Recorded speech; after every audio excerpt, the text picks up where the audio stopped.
collègues, mesdames et messieurs du gouvernement,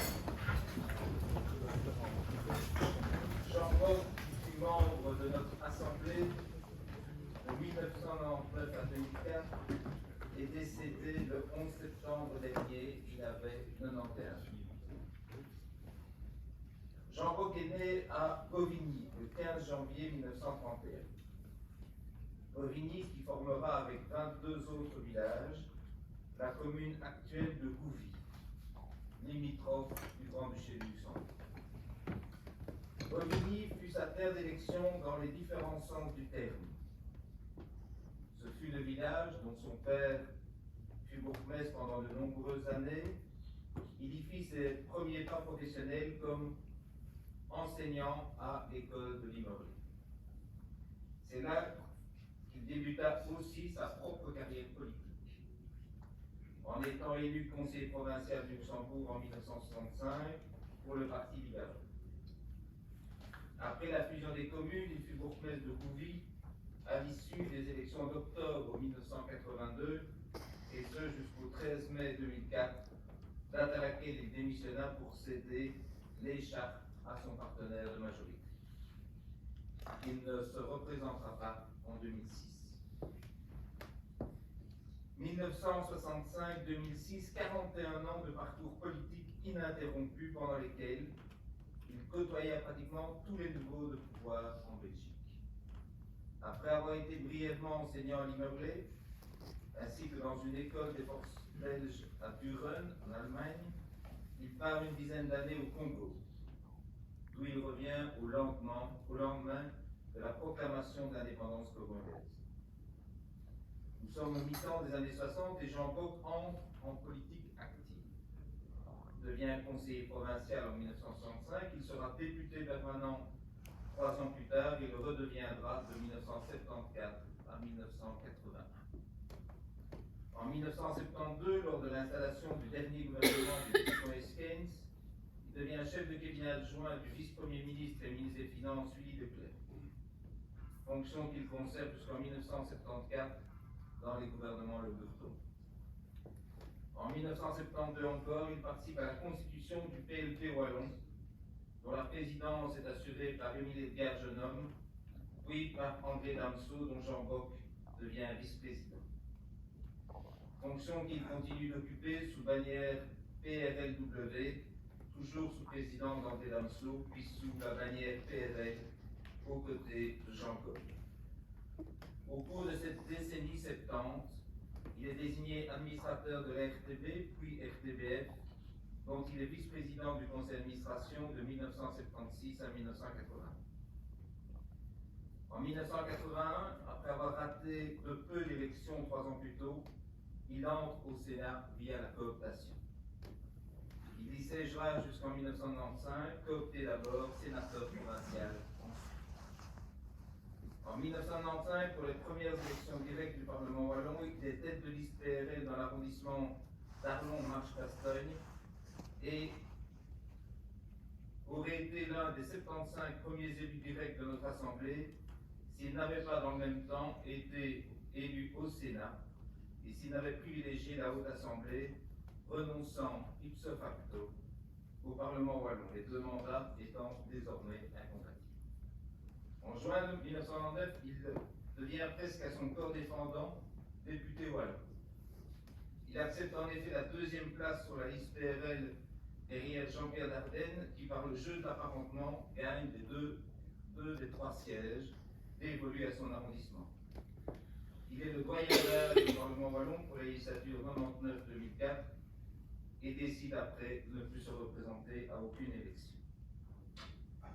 Durant ces 4 décennies, Jean Bock aurait été très attentif aux relations internationales, notamment à la construction européenne, comme en témoignent plusieurs rapports de commission sur les fonds européens, ou sa participation active au débat en 2002 relatif aux négociations de l'accord général sur le commerce et les services au sein de l'OMC. Le Luxembourg, la province du Luxembourg, restera aussi au centre de ses préoccupations. Qu'il s'agisse de la défense des agriculteurs, de la promotion du tourisme, de sa mobilisation pour refuser que l'ancienne base aérienne de Bovigny déserté par le temps, ne devienne un centre de décharge de déchets nucléaires. Il sera aussi l'un des soutiens indéfectibles au docteur Luc Macroy, créateur du centre médical héliporté, qui fournit un service médical d'urgence et de réanimation. Passionné d'astrophysique, Jean-Paul avait 2 enfants, dont un fils Jean-Luc, ancien agent du greffe à la retraite et que je salue, et 4 petits-enfants. En sa mémoire, je vous demande de respecter quelques instants de silence. Je vous remercie.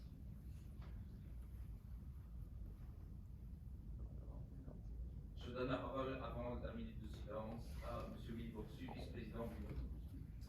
Voilà, je vous remercie, Monsieur le Président. Je voudrais, au nom du gouvernement, chers collègues, mesdames et messieurs les députés, m'associer à l'hommage que vous avez très légitimement rendu à la très grande personnalité qui était Jean Boc.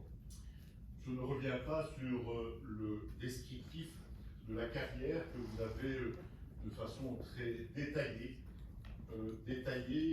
et précisée il y a quelques instants, qui ont amené Jean Boc à exercer à peu près toutes les responsabilités électives, que ce soit au niveau local, que ce soit au niveau provincial, que ce soit au niveau régional ou au niveau du Sénat. Je voudrais également souligner le rôle qui fut le sien en tant que chef de cabinet adjoint du Premier ministre et ministre des Finances, Louis Dequet. Il était aussi extrêmement attaché à sa formation initiale d'instituteur, d'enseignant, qu'il a eu l'occasion de déployer vraiment dans des contextes très différents, en Afrique, en Allemagne ou chez nous.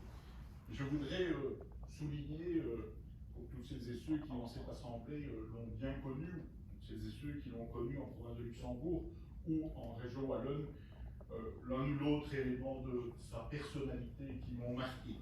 Et parmi ces éléments, à l'évidence, sa grande convivialité, son caractère très direct.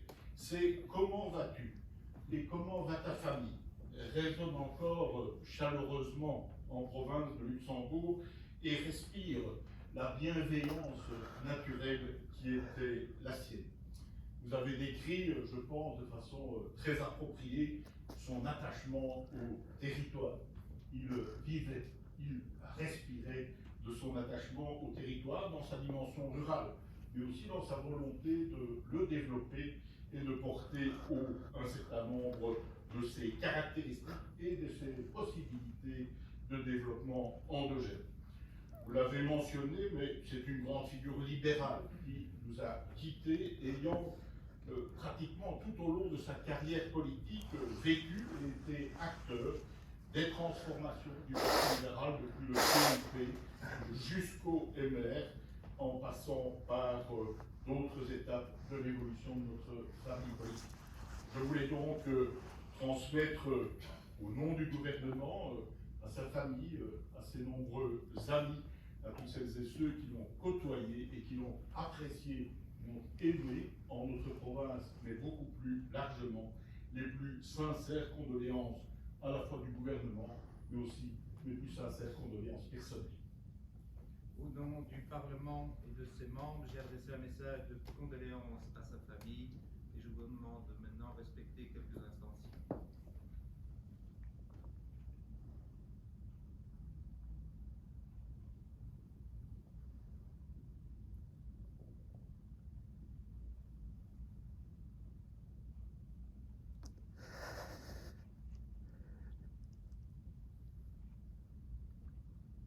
Je vous remercie.